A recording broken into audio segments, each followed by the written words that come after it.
The last thing I want to say before we finish here, when I initially emailed you about coming on the show, you were very busy at the time, but you really did fall into the role of elder very well there. You gave me you promised to you would touch base with me in the summer about finding some time to do this, but you encouraged me in what I was doing with this podcast. And as I mentioned earlier, it's a slow process of growth, and the words of encouragement don't actually come that often.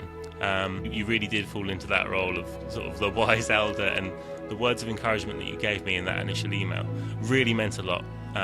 So I thank you for that. I sensed in your initial invitation to me that you felt some calling to do this. And while I was overrun at that time, I didn't forget that.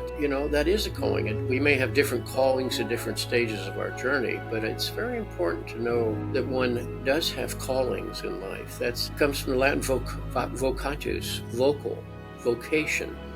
Vocation is what your soul is called to. That's not the same as earning money. That's called a job. You figure out a way to support your life, but to do something that matters to you, that's the key. And that's something that people forget. They assume that making a lot of money, and that works when you're young for a certain point, but then lots of wealthy people are pretty miserable human beings, not only to themselves, but to others, of course. But I sense that calling in you, and I'm glad you're finding the courage and the resourcefulness and the endurance to pursue it.